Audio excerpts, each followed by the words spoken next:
Hey everybody, it's Kelly. Welcome back to another episode of Ask a Therapist. Today I'm answering questions specifically about bisexual men that I've gotten from my Bisexual Men video. If you're not familiar with that video, I'll go ahead and link it in the description, but it did generate a lot of conversation. So, a lot of the conversation centered around the two statements of, thank you so much for this video. I'm really glad that people are talking about this, and you don't know what you're talking about. Bisexual men are all actually gay. That second statement, I'm not going to spend a whole lot of time on. I am sorry if you do not believe bisexual men exist, but they do. See my video last week. See lots of other videos on this channel itself. Bisexuality exists. And while for some people, bisexuality was part of a longer journey for people understanding who they are, that doesn't mean that was that for everyone. Also, bisexual people, specifically bisexual men, are not always polyamorous. So, just because a man who is bisexual is in a relationship with either someone of the same sex or someone of the opposite sex, does not mean he is always going to cheat in order to have all of the potential sexual matches that he can have at the same time. Someone being someone who is cheating on their partner and someone who is bisexual are not always the same thing. One is not because of the other. Okay, to the actual questions that I received from this video. There's a lot of comments on this video and a lot of things that were DM'd to me and emailed to me, and I'm not going to be able to get to everything. So I tried to get to the most frequently asked ones. There's a general feeling around bisexuality being assumed to be so well accepted, so why are so many men closeted when it comes to their bisexuality, especially when it comes to their partners, their wives, or their children? And that's a hard one to answer across the board. But I think it comes back to this homophobic idea that gay men are not manly and men are supposed to be manly. This patriarchal idea of what a manly man, what masculinity, what providing, what all of those things are, and that it cannot exist simultaneously in a man who also feels attraction for other men. And so when you exist in this persona of somebody who is providing for a partner or a family or raising children, even after understanding this thing about yourself and acknowledging it and in some cases accepting it, sharing that information with your children,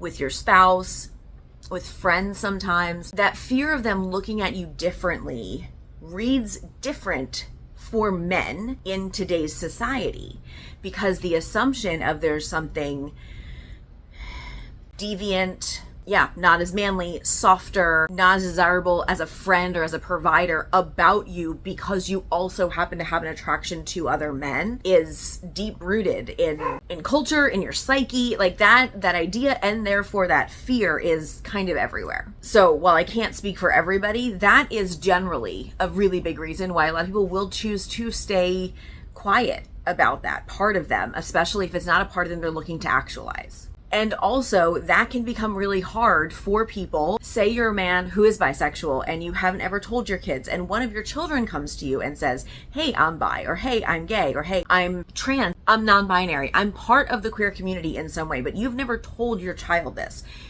You now have a decision to make, right? And that decision looks different for a man than it does for a woman, because of the society we live in. In a perfect world, you would never feel like you have to hide that from your children anyway, right?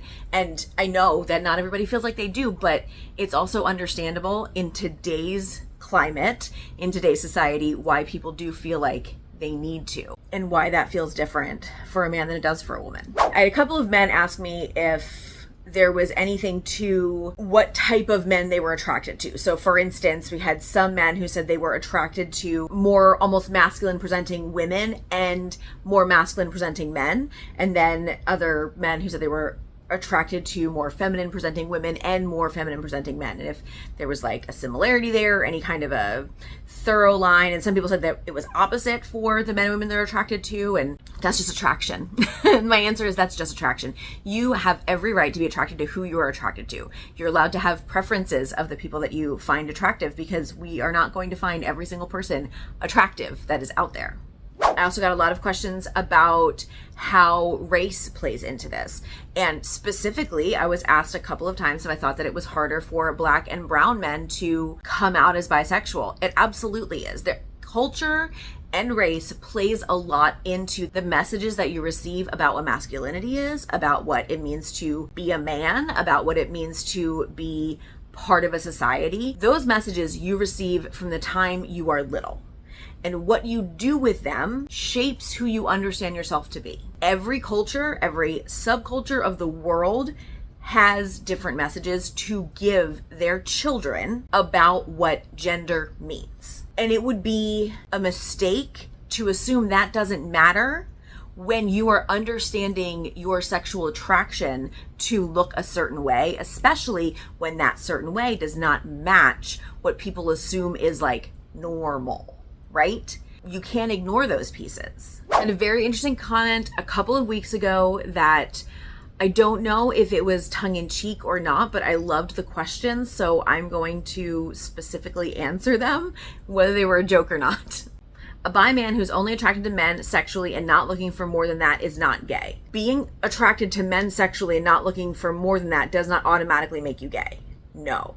You can still use the term as bisexual, especially if you're also attracted to women sexually, that would be bisexual or pansexual, or lots of other terms can describe that because there's other options also in addition to this one descriptor. Does it mean you can be both physically and romantically attracted to both sexes? Yes, that does mean, and that would usually fall under bisexual, biromantic also. There are different branches here, like you can be bisexual and heteroromantic, which means that you are, as a man, sexually attracted to more than one sex, but romantically attracted only to women. And then this person also asked, what if he is attracted only to females sexually and not romantically and attracted to men in both ways? That would be heterosexual and biromantic. Questions after that get a little more potentially problematic, so we're not going to get into those. But yeah, there's a lot of different ways people can identify, which is also why you can't just say a man who says that they're attracted to men and women are just pretending to be attracted to women, but they're probably gay and don't know it yet. Due to something that I said in the video, I got a lot of this comment too, where people said, if you are scared to tell your partner that you are bisexual, then you made a poor choice in partner. And I understand the point that is trying to be made here. And number one, bisexual men are typically within the LGBTQIA+ umbrella, the last to understand that they are part of the community. That has a lot to do with heteronormativity. That has a lot to do with the patriarchy. That's essentially when you're growing up socialized as a boy who is attracted to girls, you don't have to explore other things because the world is built for you and you don't have to investigate your motives for things. Like, you don't have to, the way that those being socialized as women do. Like, when you're socialized as a woman, you have to investigate your motivation for things. Even if you are a cishet woman, you still have to do internal investigation and motivation understanding for things that you do not have to do as a cishet man. So if you're being socialized as a guy and you understand yourself to be a cishet guy and you marry a woman, it could be a very long time before anything occurs to you that, oh, maybe the het part of my cishet identity is not as factual as I once assumed it to be. Because a lot of the world is already constructed for you in that way. Hashtag patriarchy.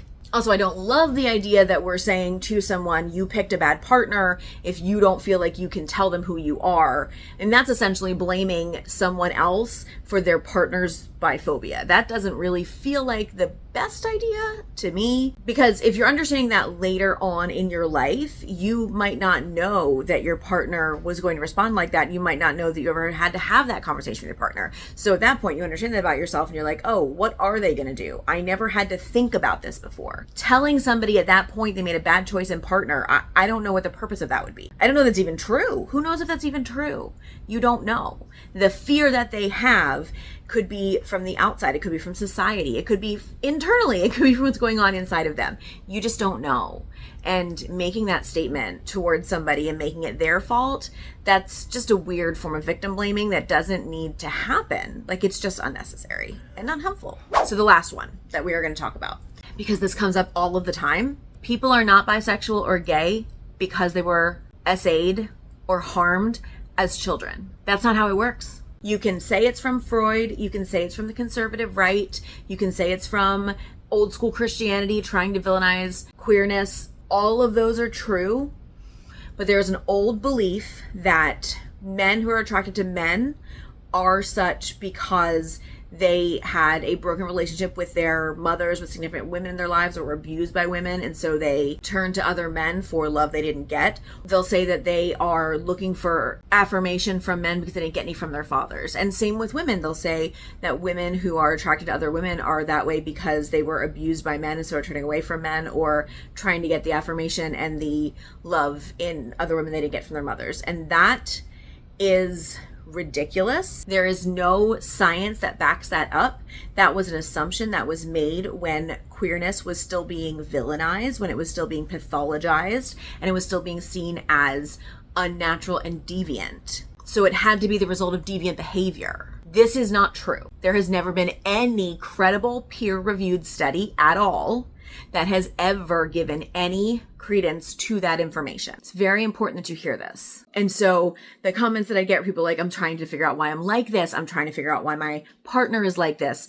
They were abused at this time in their lives, or they were harmed by this member of their family when they were younger, and maybe that's why they're like this. And if they go to therapy and heal from this, maybe they won't be. And all of that is conversion therapy theory seeping into your want for them to not be different, and that is not okay. There is nothing wrong with being a member of the queer community. If you feel that there is something wrong with you because of your identifying as part of the queer community, that is internalized phobia that you are dealing with. And it's very important that you understand that internalized homophobia, internalized biphobia, internalized transphobia, internalized queerphobia of any type is not necessarily your fault, because you didn't determine the lessons that society gave you. Just like if you were assaulted, if you were harmed, it was not your fault. Whether as a child, whether as an adolescent, whether as an adult, it was never your fault. But attaching who you are attracted to romantically, mentally, sexually, aesthetically, attaching that to something that someone else decided to do to you removes your autonomy from the situation. And I can understand for some people why that seems like the way it should work, especially for people who still believe that being part of the queer community is not who they assume that they would be. But that isn't how it works. All of us as a society would do better to help people to recover from the things that were done to them if something was done to them, than try to figure out how to tie that into why they are the way they are. That is so offensive, to look at someone and say, oh, you are this way because of this thing that was done to you. You are once again taking their power out of their identity completely and making assumptions based on your incorrect understanding of what it means to be who they are. The fact that we have people in this world that do egregious things to other people is horrible enough. And the idea that anybody feels like it is in any way appropriate to tie that in for either themselves or someone else to why they have an aspect of their personality is flat out wrong. Okay, there you go. There are my responses to some of the most asked questions about my Bisexual Men video.